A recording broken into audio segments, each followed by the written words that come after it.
या देवी सर्वभूतेषु शक्तिरूपेण संस्थिता नमस्तस्ये नमस्तस्ये नमस्तस्ये नमो नमः. 3 ऑक्टोबर ते 11 ऑक्टोबर शारदीय नवरात्र उत्सव. घटस्थापना आपण आपल्या घरामध्ये घराला पवित्र आणि स्वच्छ करून घटस्थापना करत असतो. पण या घटस्थापनेच्या अगोदर, नवरात्रीच्या अगोदर आपल्याला काही वस्तू आपल्या घरातून बाहेर फेकायच्या आहेत. त्या वस्तू बरं कोणत्या? त्या वस्तूच्या आपल्या घरावर वाईट परिणाम हा होत असतो. कारण देवी ही सूक्ष्म रूपाने आपल्या घरात वास करणार आहे. त्यामुळे आपल्या घरात कोपरा कापरा कुठेही जर अशा ह्या टाकाऊ गोष्टी असतील, आता टाकाऊ गोष्टी नेमक्या कोणत्या?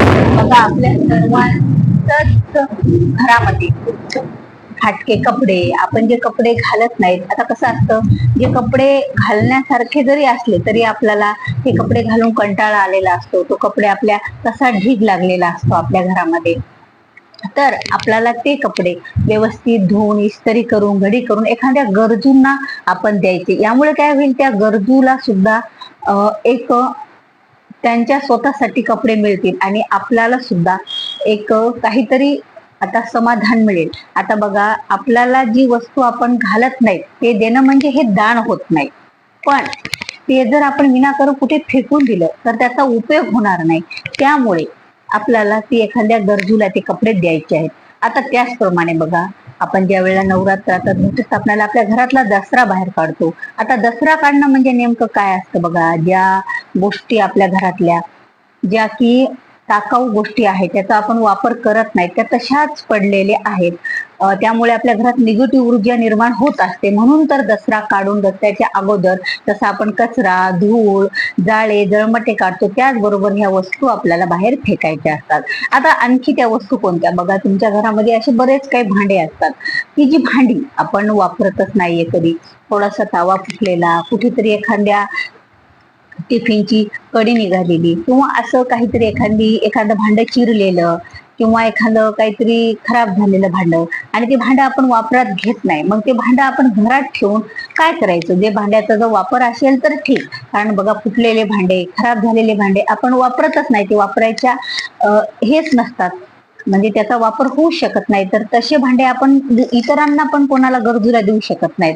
जसे आपण कपडे दिले तसे, म्हणून ते आपण भंगारावर घालून टाका, किंवा त्याला आपल्या घराच्या बाहेर तुम्ही जसं त्याला काढू शकताल, कुठे नेऊन टाकू शकताल, त्याप्रमाणे त्याला तुम्ही व्यवस्थित टाकून द्यायचं आहे. आता तिसरी गोष्ट म्हणजे आपल्या घरातील बघा, आता बऱ्याच जणांच्या घरामध्ये, आता आपल्या घरामध्ये आपल्या सर्वांचे आपल्या घरामध्ये मुलं जे की आपले शिक्षण घेत आहेत आणि त्यांचं आता आपल्या मुलाची पहिलीपासून, बऱ्याच जणांच्या घरामध्ये पहिलीपासून जी पुस्तके असतात, ते मुलगा 10वीला जरी गेला तरी पहिलीपासूनची पुस्तकं तसेच जमा राहतात. पण आता ते पुस्तकांचा उपयोगच होत नाही ना तुमच्याकडून. ती विद्या आहे, ती सरस्वती माता आहे. तर आपण एखाद्या गरजू लोकांना, ज्यांना शिक्षणाची आवड आहे पण त्यांना पुस्तके मिळत नाहीयेत, तर अशा लोकांना शोधून ते पुस्तकं द्या.